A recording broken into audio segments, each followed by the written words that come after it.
Art जिनको God gift मिली है ना, वो लाखों में एक बच्चा है, ठीक है। उनमें से तुम सब हो, ठीक है। तुमने कहीं से नहीं सीखा है, कहीं से कोई एजुकेशन नहीं हुई है, लेकिन क्या होता है ना कि उसको शार्प करने के लिए, उसको तराशने के लिए हमें थोड़ी थोड़ी, ज़्यादा नहीं बोल रही हूँ कि तुम्हें कई सालों की, लेकिन कुछ एक क्लासेस की या कुछ एक घंटों की थोड़ी सी तराशने की ज़रूरत है।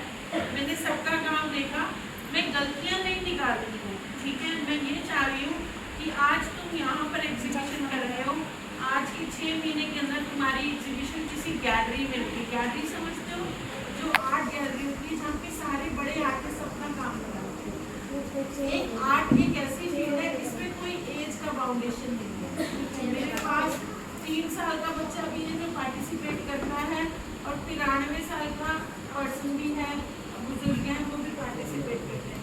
तो एज का कोई बाउंडेशन नहीं है, तुम छोटी उम्र की हो या बड़ी उम्र की हो। मैं सिर्फ एक बात तुम्हें ये बताना चाह रही हूँ, मैं बात करूँगी मनीषा से, अगर हो सका तो महीने में 1 दिन या 2 दिन हम टीचर को भेजेंगे, नहीं तो मैं खुद आ जाऊँगी। जो तुम्हारी छोटी चीज़ें हैं जो तुम्हें एक लेवल और बढ़ा सकती हैं, सिर्फ मैं कहूँगी पेंसिल कौन सी लेनी है, ठीक है। 2B से करना है ये काम, या 4B से करना है, या 6B से करना है, या 8B से करना है।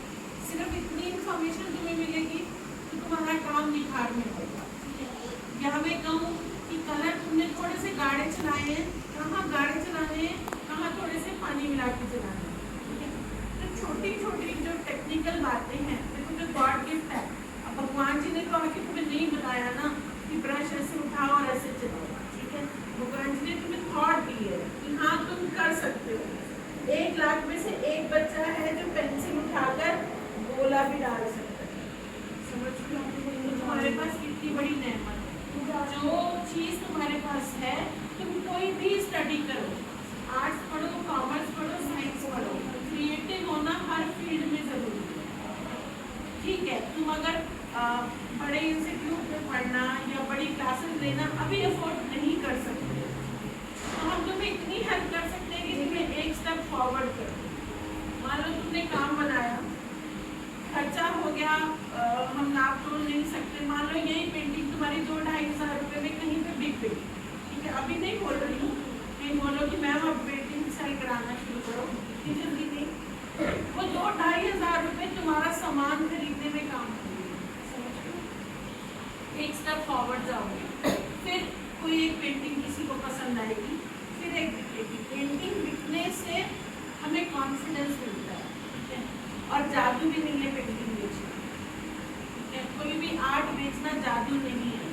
जब एक अपनी एक ड्रेस लेने जाते हो, साड़ी लेने जाते हो, सूट लेने जाते हो, टी-शर्ट लेने जाते हो, दुकान पे कम से कम 40 चीज़ें देखते हो, तब एक पसंद करते हो। जिस दिन तुम्हारे पास 40 पेंटिंग बेचने के लिए बन जाएंगी ना, उस दिन तुम्हारी एक पेंटिंग बिक जाएगी। मैं क्यों बोल रही हूँ, डरा भी नहीं रही हूँ। तुम्हारे पास, दुकानदार के पास जैसे स्टॉक होता है, ऐसे तुम्हारे पास स्टॉक होना चाहिए। जब तक तुम उस लायक बनोगे ना, तो तुम्हें अंदर से पता चल जाएगा कि हाँ मेरे पास अब मटेरियल है, मैं पेंटिंग को सेल कर सकता हूँ। सेलिंग, एक डॉक्टर MBBS है, वो दवाई लिखने में तुम्हें पता है कितने साल बाद वो अपने दम पे दवाई लिख सकता है, पता है? लाइफ के कम से कम 12 साल देता है, तब वो डॉक्टर